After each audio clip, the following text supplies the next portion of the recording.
Radio Publique Africaine.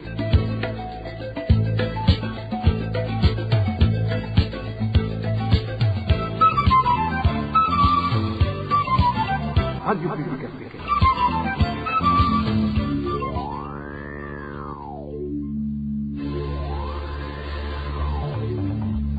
C'est le moment de suivre le journal parlé en français. À la présentation, Josiane Mouzanez. Au sommaire de cette édition, la décision des compagnies aériennes prestant au Burundi de n'accepter uniquement les devises est consécutive à la dévaluation incessante de la monnaie burundaise, d'où ces compagnies ont choisi de protéger leurs intérêts.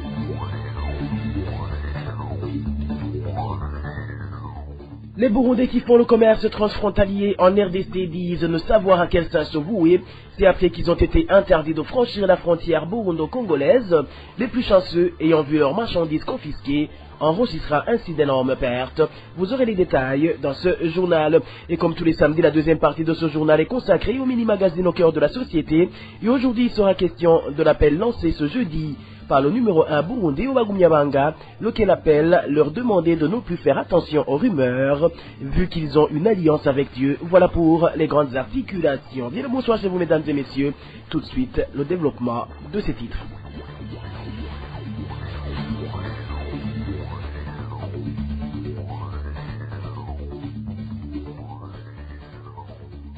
Rebonsoir. La perte de confiance en la monnaie burundaise dévaluée du jour au lendemain est la cause qui a poussé les compagnies aériennes à demander que les passagers paient en une monnaie autre que le franc burundais. Réaction d'un expert en économie et directeur du cabinet Omugwiza qui s'est engagé à contribuer à la compréhension des défis économiques burundais en vue d'un développement durable. Serge Nilambebula indique que ces compagnies ne peuvent accepter de travailler à perte et précise qu'il y a risque que les gens songent à se débarrasser de cette monnaie burundaise. Suivez. Les compagnies de transport viennent d'avoir des prérogatives de faire payer les passagers en une autre monnaie autre que le franc burundais. Ça, c'est un signe qui montre que ces compagnies n'ont plus confiance en la monnaie burundaise. Le risque alors, c'est que le mouvement se généralise et que toutes les personnes qui utilisent cette monnaie essayent de se débarrasser en fait de cette monnaie de peur de perdre la valeur, leur richesse qui sera liée en fait à la dépréciation que la monnaie burundaise subit continuellement par rapport à d'autres monnaies. Pourquoi est-ce que les compagnies de transport ont perdu confiance en cette monnaie? Vous voyez, les compagnies de transport, généralement, ne font pas tous les trajets. Si les compagnies collectent des fonds au Burundi, ils ne vont pas acheminer les passagers dans toutes les directions et devront donc payer les autres compagnies qui vont les aider à acheminer les passagers. Lorsqu'il est temps de payer ces compagnies, le montant à payer devra toujours être supérieur par rapport au montant collecté chez les passagers, la différence ayant été cette dépréciation, cette perte de valeur que la monnaie burundaise a subie par rapport à d'autres monnaies. Et lorsque c'est continuel, lorsque c'est pressenti, donc les compagnies de transport ne peuvent pas accepter à toujours perdre, à toujours travailler à perte. Et c'est le même genre de perte que les autres personnes qui font des transactions en monnaie étrangère subissent. Et c'est de là que la confiance en une monnaie s'opère. Et c'est pour cette raison que le gouvernement du Burundi devrait faire tout ce qui est en leur pouvoir de redonner la confiance à la monnaie burundaise. Cet expert en économie fait également savoir que si la monnaie burundaise continue à perdre sa valeur, il ne sera pas facile de réaliser les projets de développement, d'où il conseille plutôt au gouvernement de veiller à maîtriser ses dépenses pour éviter que le franc burundais ne continue à dégringoler. Si le mouvement se généralise, c'est-à-dire que le gouvernement du Burundi va perdre cet instrument qu'il avait d'avoir une monnaie en fait qui servait d'épargne et d'investissement, qui servait aussi à faire d'autres politiques de relance économique et de lutte contre la pauvreté. Et finalement, cet instrument qui aidait pour les efforts de développement. Il est alors urgent que le gouvernement burundais donne un autre signal, une autre communication à toutes les personnes qui utilisent cette monnaie pour leur communiquer finalement que cette monnaie, ce n'est plus une monnaie dont on attend qu'elle perd la valeur du jour au lendemain, mais cela passe par une maîtrise des dépenses, une maîtrise de l'inflation, c'est-à-dire de veiller à ce que la masse monétaire qui est émise ne soit pas supérieure à la production qui est émise aussi sur le marché. En page gouvernance, les employés de l'entreprise Afritextile ont adressé une correspondance au président de la République pour lui demander d'intervenir afin de trouver une solution aux problèmes qui s'observent dans cette entreprise. Dans une lettre qu'ils lui ont adressée il y a de cela 2 semaines, ces employés ont montré au président de la République les magouilles qui se font dans cette entreprise, ainsi que l'injustice dont ils sont victimes de la part de leurs employeurs. Les détails avec Dani Claire, il a trouvé. Dans une correspondance du 14 septembre de cette année adressée au président de la République, les employés de l'entreprise Afritextile ont démontré la mauvaise gestion de cette entreprise par leurs employeurs. Parmi ces fautes dénoncées par ces employés figure le détournement des machines de travail par certains employeurs, témoigne l'un de ces employés. Dans la correspondance que nous avons adressée au président de la République, nous avons dénoncé le vol des pièces de machines de l'entreprise Afritextile car elles appartiennent elles aussi à l'État burundais. Les chefs ont démonté certaines machines qui étaient installées dans la section tissage et ont vendu leurs pièces. Ils ont ensuite désinstallé d'autres se trouvant dans la section teinture, mais ils ne les ont pas encore vendus. Nous avons peur qu'ils peuvent les vendre d'un moment à l'autre.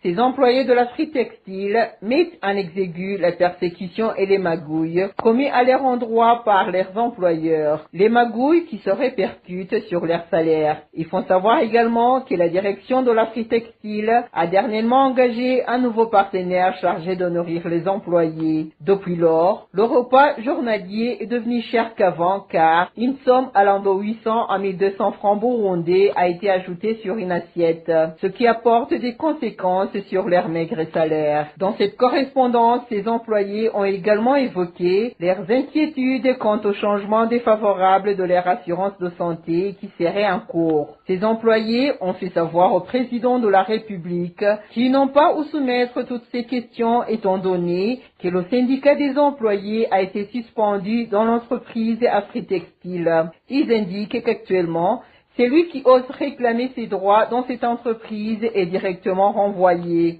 Il demande donc au président de la République d'intervenir afin de trouver une solution aux problèmes qui s'observent dans cette entreprise.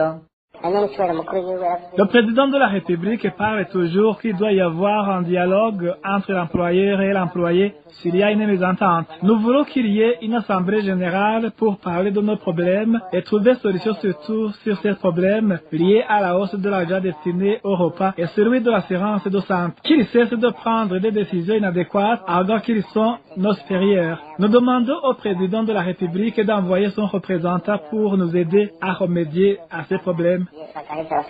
Il y a 2 ans que l'inspection générale du travail avait envoyé une commission pour étudier les problèmes qui gangrènent Afritextile. Un rapport a été rédigé et est parvenu à la direction générale de la dite entreprise, mais aucune solution n'a été donnée, regrettent ces employés de l'Afritextile. Dani Claire, il a trouvé. Et puis je vous le disais en titre, les activités commerciales ont été perturbées ce samedi sur la frontière burundo-congolaise située en zone Gatumba. À part que les marchandises des Burundais ont été confisquées par les douaniers congolais pour venger leurs compatriotes maltraités par les Burundais au niveau de la barrière de Lugalika, aucune marchandise en provenance du Burundi n'était autorisée aujourd'hui à entrer en République démocratique du Congo, ce qui a causé d'énormes pertes côté Burundi. Le point avec Emmanuel Niyungeko. Cette perturbation des activités qui s'observe au sein des commerçants burundais et congolais sur le poste frontalier de Gatumba résulte en grande partie de la maltraitance dont sont victimes les commerçants congolais sur le territoire burundais. Comme l'indiquent certains commerçants utilisant la dite frontière, les Congolais étaient mobilisés depuis ce vendredi pour bloquer la route afin d'empêcher l'entrée des marchandises en provenance du Burundi. Selon l'un des commerçants, les Congolais voulaient se venger contre les Burundais vis-à-vis du mauvais traitement dont ils sont souvent victimes au niveau de la barrière de Rugalika contrôlée par un certain Gervais, agent du service national des renseignements burundais qui refuse souvent l'entrée des marchandises en provenance du Congo et emporte de force une grande partie de ces marchandises. Moi, je suis l'un des commerçants exerçant ici sur la frontière de Gatumba. À voir ce qui nous est arrivé ce vendredi, c'est honteux. Les Congolais s'étaient réveillés très tôt le matin pour nous bloquer les routes et nous empêcher de faire traverser nos marchandises chez eux. Parmi ces Congolais, certains se sont vus dépouillés de leurs marchandises par des agents exerçant sur la frontière du côté du Burundi. Ainsi, la plupart de ces Congolais disent que la frontière, contrôlée par le fameux Gervais, agent du service national des renseignements burundais, leur cause tellement de problèmes. En plus, ce qui se fait à cette barrière est une honte pour le Burundi, selon les Congolais. Personne ne peut traverser en possession du sucre, non plus avec de l'huile, donc on te vole tout ce que tu as si tu passes par cette barrière. Chagrinés par ce phénomène de vol, les commerçants burundais indiquent que la perte est énorme pour eux et pour le pays. Ainsi, ils demandent que les responsables des deux pays s'assoient ensemble pour résoudre ce problème et qu'il y ait même des accords. En plus, ils demandent au gouvernement burundais de supprimer cette barrière de Rugalika qui leur cause tant de problèmes. En réalité, nous demandons au gouvernement burundais de s'entretenir avec la République démocratique du Congo pour que ces problèmes, pour nous, petits commerçants exerçant ici sur cette frontière de Gatumba, soient résolus et qui nous facilitent la tâche. Ceci du fait que nous payons des impôts, nous contribuons au développement du pays. Imaginez alors si cette situation continue comme ça et qu'on nous interdit de traverser la frontière, faire nos commerces à cause d'une seule barrière dans certains Gervais qui les arrêtent souvent, leur demandent de l'argent et confisquent certaines de leurs marchandises. Ce sera une honte pour le Burundi. En plus, hier, les Congolais dans leurs manifestations ne prononçaient que le nom d'une seule personne, à savoir Gervais. Ce dernier est pointé du doigt comme étant leur seul et unique problème. Nos sources au niveau de la frontière de Gatumba indiquent que dernièrement, il y a eu des commerçants qui ont renversé par terre leurs marchandises, dont le sucre, à cause de la colère, après avoir vu qu'elles allaient être confisquées par le fameux Gervais. La rédaction de la RPA n'a pas pu trouver responsable du ministère ayant le commerce dans ses attributions pour recueillir leurs réactions.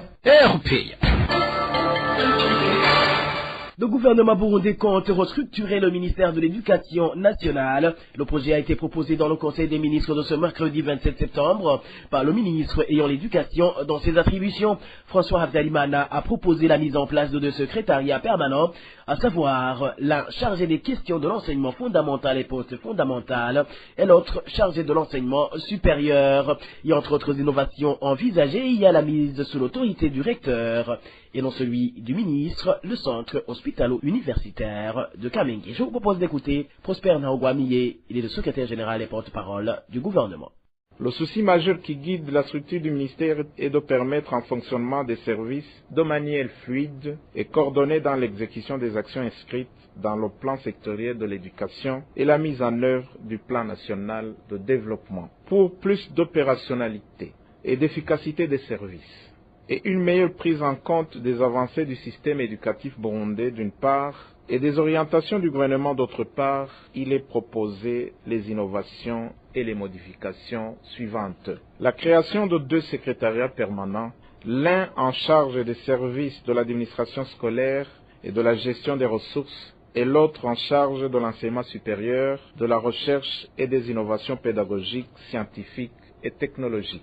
La création du centre de formation polytechnique et de reconversion professionnelle. La mise en place d'une direction générale de l'enseignement supérieur.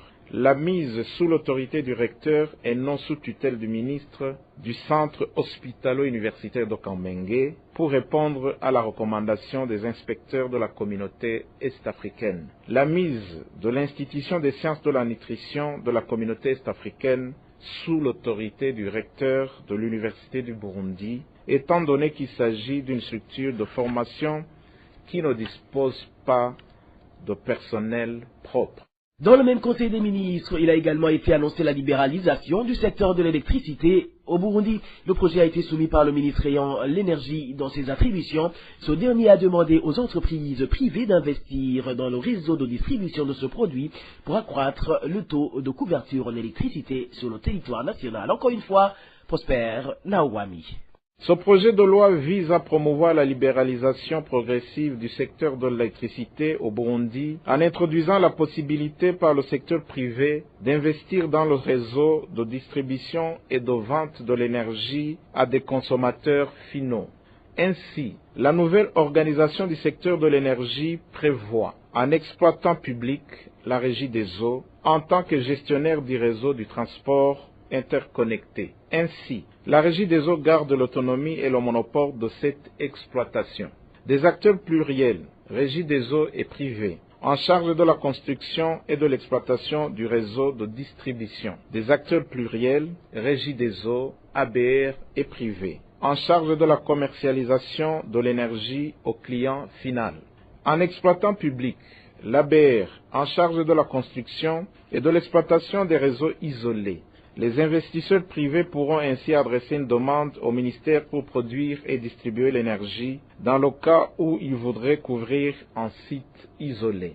Un accent particulier a été mis sur la promotion des énergies renouvelables avec une obligation de protection de l'environnement pour tous les projets de développement du secteur de l'électricité au Burundi. De plus, la promotion de l'électrification en milieu rural a eu sa place à travers le développement de petites centrales hydroélectriques et solaires en vue d'accroître le taux de couverture en électricité sur l'ensemble du territoire national.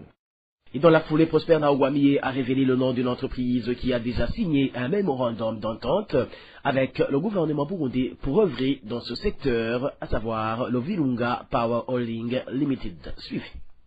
Après analyse et débat sur ce projet de loi, il a été adopté avec les observations et les recommandations suivantes. Au niveau du titre du projet de loi, remplacer le mot révision par le mot modification.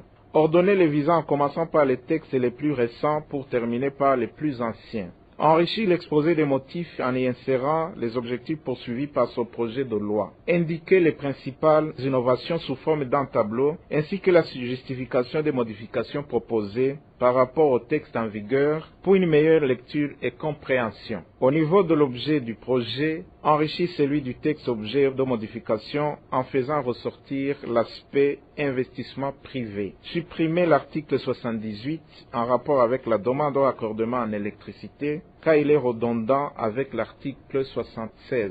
Finaliser le plus rapidement possible le projet de loi relatif au secteur de l'eau. Troisièmement, projet d'accord intérimaire pour la réalisation du programme d'électrification des villages du pays par la société Virunga Power Holding Limited. Ce projet a été présenté par le ministre de l'Hydraulique, de l'Énergie et des Mines. La société Virunga Power Holding Limited a signé avec le gouvernement du Burundi en date du 9 mai 2022 un mémorandum d'entente pour la mise en œuvre d'un programme d'électrification rurale dans les provinces et villages du Burundi, ce qui a permis aux développeurs de réaliser l'étude de préfaisabilité pour ce programme. Afin de réaliser notamment les études de faisabilité et de mettre en place les équipes de projet, plus généralement de commencer les activités de développement, de construction et le cas échéant, d'exploitation préliminaire du projet et de sécuriser les premiers financements nécessaires, le développeur a sollicité le gouvernement de conclure un accord intérimaire en attendant la signature du contrat de partenariat public-privé. C'est cet accord qui est proposé. Après échange et débat sur ce dossier, le Conseil des ministres a apprécié l'objectif du projet, mais a recommandé à la société de fournir d'abord les preuves de capacité financière suffisante pour la mise en œuvre de ce projet, surtout que cet accord intérimaire n'a pas été prévu dans le mémorandum d'entente. Certains chauffeurs des bus du centre-ville de la mairie de Bujumbura déplorent les actions des policiers affectés à l'endroit communément appelé Sogemark, situé tout près de l'ancien marché central de Bujumbura, des actions qu'ils considèrent comme une stratégie mise en place pour leur soutirer de l'argent. Ils indiquent que les 10 policiers les emprisonnent et confisquent leurs véhicules pour les exiger ensuite à payer des amendes sans quittance en retour. Éloge Divin, Rémiche. Les délits imputés aux transporteurs d'autobus du centre-ville de la mairie de Bujumbura par les policiers affectés à l'endroit communément appelé Sogemark sont entre autres les disputes entre eux et certains clients ainsi que leur tenue, c'est-à-dire leurs habits et chaussures qualifiés de sales. Ce chauffeur dit que les policiers se basent sur cela pour les emprisonner ou enfermer leurs véhicules et leur exigent de donner de l'argent pour retrouver la liberté. Des chauffeurs ou leurs collaborateurs appelés convoyeurs sont souvent arrêtés et emprisonnés pour la simple raison qu'ils portent par exemple des cendrés hommes, des sandales ou des babouches. Pour être relâchés, tu dois payer 10 000 francs. Autre chose, il arrive que des fois nos véhicules soient enfermés. C'est par exemple quand un chauffeur ou un convoyeur se dispute avec un client et ce dernier écrit la plaque et l'amène à la Sogemark. Au lieu que ce soit ce convoyeur ou ce chauffeur qui soit arrêté, si bien sûr il y a un délit commis, ces policiers vont enfermer le véhicule alors que ce dernier était en train de chercher le versement à donner au propriétaire. Ces chauffeurs indiquent également qu'ils ne reçoivent jamais de preuves attestant qu'ils ont payé des amendes pour un quelconque délit pour être libérés. Un fait qui les pousse à déduire que c'est une stratégie que ces policiers ont mise en place pour leur soutirer facilement de l'argent. Pour enfermer le véhicule, des policiers viennent et ordonnent au chauffeur de le conduire jusque dans les enceintes de la Sogemark. Nous ne savons pas où finissent ces amendes qu'on nous inflige car on ne nous donne même pas de quittance. Nous déduisons toujours que ce sont des magouilles instaurées pour nous soutirer de l'argent. Ces chauffeurs d'autobus demandent ainsi que ces pratiques des policiers soient suivies de près par des autorités habilitées afin qu'ils ne continuent pas de subir ce qu'ils qualifient d'injustice. Nous n'avons pas encore réussi à joindre les autorités policières et administratives du périmètre dans lequel sont affectés ces policiers de la Sogemark pour recueillir leurs réactions. Éloge Divin, Rémiche. En page agriculture, les inquiétudes de certains cultivateurs qui pensent que les semences de maïs venant de l'étranger ne donneront pas de bonne production sont fondées. Ce sont les propos de certains agronomes au moment où certaines de ces nouvelles semences vont être cultivées sans qu'il y ait eu au préalable une étude scientifique pour savoir si ces semences sont compatibles ou non avec le sol des localités du pays concernées. Le point avec Elvis Niomungé. Ces spécialistes dans le domaine de l'agriculture affirment que les inquiétudes des agriculteurs en rapport avec les semences de maïs importées sont fondées parce qu'avant que le gouvernement burundais procède à l'achat de nouvelles semences à l'étranger, il lui faudrait d'abord de faire des études du sol et du climat burundais pour voir s'ils sont compatibles avec ces nouvelles semences. Les semences de maïs de marque Bazoka et PAN ne sont pas connues par les Burundais. En agriculture, on doit d'abord faire des études scientifiques sur le sol pour en fait savoir le degré de productivité et pouvoir distribuer au sein de la population. Est-ce que réellement ces études ont été faites? Nous savons que les sols diffèrent selon les pays. Et là, vous comprenez bien que les inquiétudes de la population sont fondées. Un de ces spécialistes interrogé par la LPA indique pour sa part que le gouvernement devrait permettre à la population de continuer à utiliser les semences de maïs de marque hybride auxquelles ils sont habitués parce qu'elles produisent beaucoup, jusqu'à 8 tonnes par hectare. D'abord, on fait le mariage de deux graines de maïs différents pour donner le résultat de notre graine qu'on appelle hybride. Arrivé dans le sol, ce nouveau résultat donne une récolte meilleure et abondante. Dans l'espace d'un hectare où on cultive l'hybride, on peut facilement avoir une récolte de 8 tonnes, 7 tonnes ou 6 tonnes en cas de mauvaise pluie. Si on amène une nouvelle sorte de semence, la population doit s'inquiéter. Si également on amène une variété qui ne résiste pas aux maladies, on n'aura pas de bonnes récoltes. Au moment où le gouvernement du Burundi a déjà acheté les semences de maïs de marque PAN et Bazoka en Zambie, les spécialistes dans le domaine agricole conseillent au ministère de l'Agriculture et de l'Élevage de mener d'abord des études scientifiques pour voir si les nouvelles semences sont compatibles avec le sol bondé avant de les distribuer à la population. Merci à toi, Evis Niongongiri. Avant d'entamer une autre pause, parlons sécurité routière, où ce 28 novembre 2023, l'entreprise Braroudi a fait un don à la police nationale du Burundi de son alcotest. Cette entreprise, en partenariat avec la police burundaise, a à cette occasion entamé une campagne baptisée Nathan des volants, dans le cadre de sensibiliser les conducteurs de véhicules à ne pas conduire en état d'ivresse. Certaines personnes qui se sont entretenues avec la RPA indiquent qu'il s'agit d'une bonne initiative de la part de la Braroudi, tandis que d'autres trouvent que c'est tout simplement une opportunité que la police vient de décrocher pour soutirer des pots de vin aux récalcitrants. Suivez. C'est un acte très louable.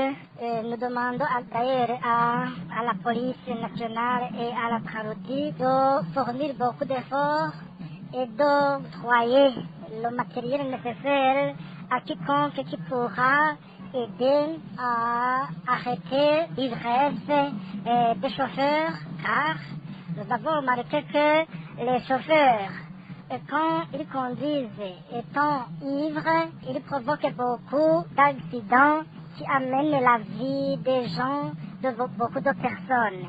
C'est une occasion alors très louable, c'est un acte très louable pour cette activité menée par la Braroudi et la police. Moi, cette mesure est très bonne. Il reste à voir si cette mesure portera des fruits ou arrivera à sa fin. Parce que nous avons l'habitude dans notre pays que des mesures soient prises et l'applicabilité devient très difficile. Nous attendons. On va voir si celle-ci va porter des fruits. Cette mesure de la Braroudi n'a pas de grande importance car nous sommes dans un pays où il n'y a pas d'ordre. Seulement, c'est la police qui va bénéficier des avantages car ils continueront à boire un peu de vin puisque celui qui sera en état d'ivresse, il y va pour lui donner de l'argent et continuer sa tranche. Je demanderai à ce qu'il n'y a pas de corruption car nous avons remarqué que notre police quelquefois est corrompue quand il prend celui qui est fautif, il ne fait pas, il ne punit pas, plutôt il reste accablé par cet acte de corruption. Alors que celui qui soit attrapé étant sur volant, étant ivre, qu'il soit puni selon la réglementation en vigueur.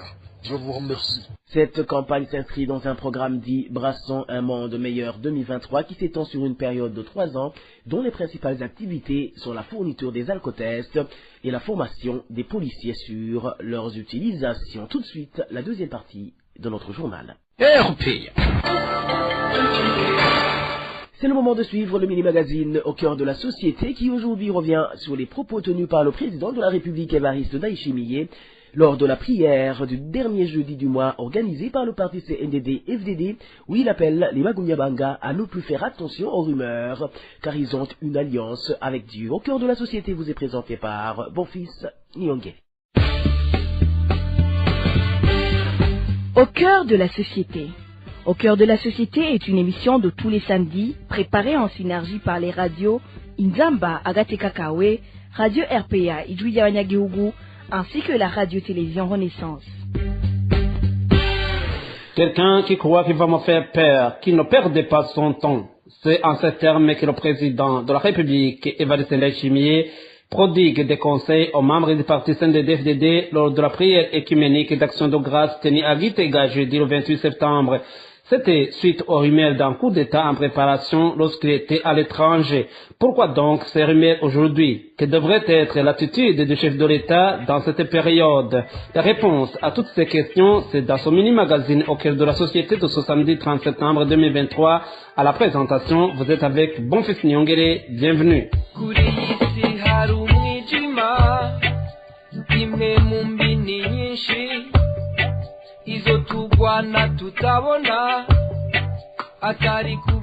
Devant les Bagumyabanga, membres du parti CNDD-FDD présents dans cette prière, le président de la République, Évariste Ndayishimiye, a témoigné que les rumeurs d'un probable coup d'État ont envahi les Burundais jusqu'à atteindre son conseiller qui, par après, a failli l'induire en erreur dans la prise de décision.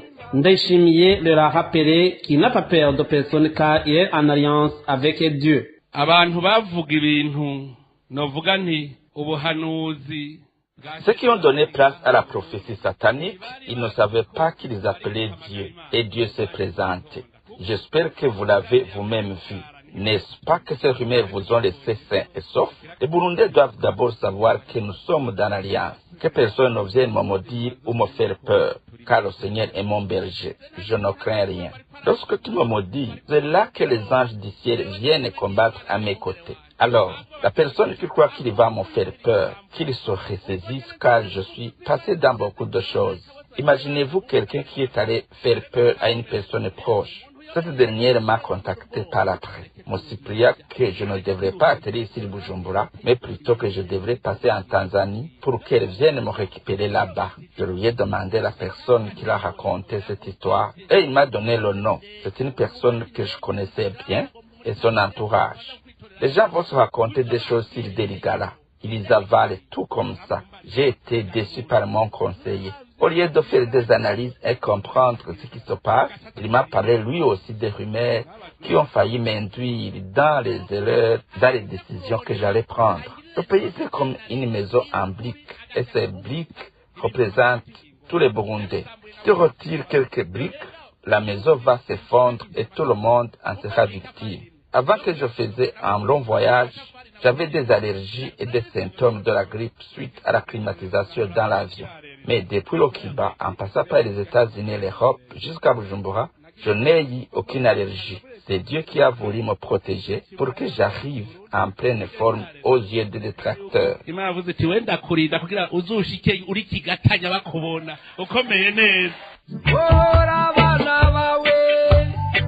Pour Epitas Nshimirimana, porte-parole du parti politique de l'opposition MSD, ces rumeurs sont la résultante du désespoir et du mécontentement de la population dit au mauvais régime CNDD-FDD.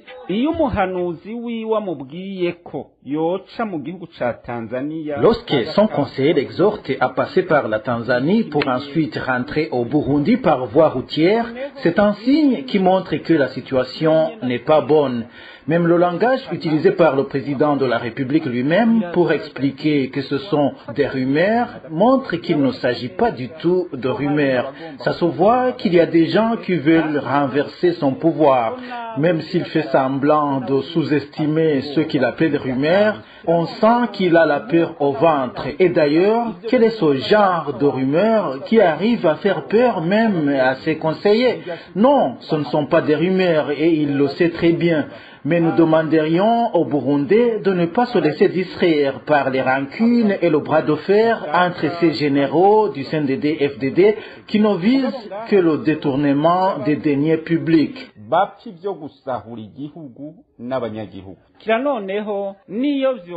Disons, prenons que c'était des rumeurs sans fondement. Pourquoi les Burundais accorderaient beaucoup d'importance à ces rumeurs? C'est parce qu'ils sont fatigués par son pouvoir et qu'ils veulent qu'il dégage. Selon toujours Epitas Nshimirimana, les Burundais attendent du président Evariste Ndayishimiye des actions concrètes visant à sortir le pays du gouffre au lieu de se cacher derrière la parole de Dieu. Au lieu de chercher des solutions à d'immenses problèmes qui hantent le pays, le président de la République vient pleurnicher devant la population en mentant qu'ils sont tous du même côté et qu'ils ont tous un même ennemi qui les menace. Ce n'est pas ce genre de président de la République dont les Burundais ont besoin. Non, les Burundais ont besoin d'un président de la République qui prend des décisions. Un président qui trouve des solutions aux multiples problèmes auxquels ils font face. S'il fait ça, ils n'écouteront plus ces rumeurs. Ils ne seront plus déstabilisés par les on-dit. En ce qui nous concerne dans le parti MSD, à part que nous ne soutenons pas le coup d'État, nous ne ménagerons aucun effort pour lutter contre les régimes militaires issus du renversement du pouvoir, parce que les Burundais sont dirigés depuis des années par des régimes militaires. C'est pourquoi nous ne souhaitons pas un régime qui destitue un général de l'armée pour le remplacer par un autre général, parce que dans ce cas, c'est la perpétuation d'un régime criminel qui massacre les Burundais en permanence.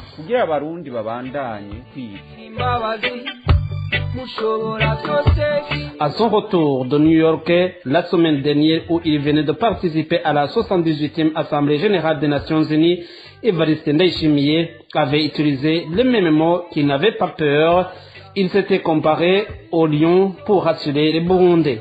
Et voilà, c'est parti que se termine le magazine Au cœur de la société de ce samedi 30 septembre 2023. À la présentation, vous étiez avec Bonfils Nyongere. Rendez-vous samedi prochain pour un autre numéro. Au revoir.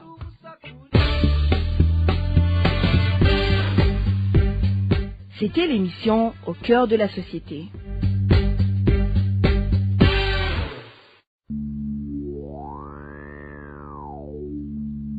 Et voilà, amis fidèles de la RPA, c'est par ici que prend fin le journal en français de ce samedi 30 septembre 2023. Merci pour votre aimable écoute. Merci également aux équipes rédactionnelles et techniques pour leur franche et parfaite collaboration.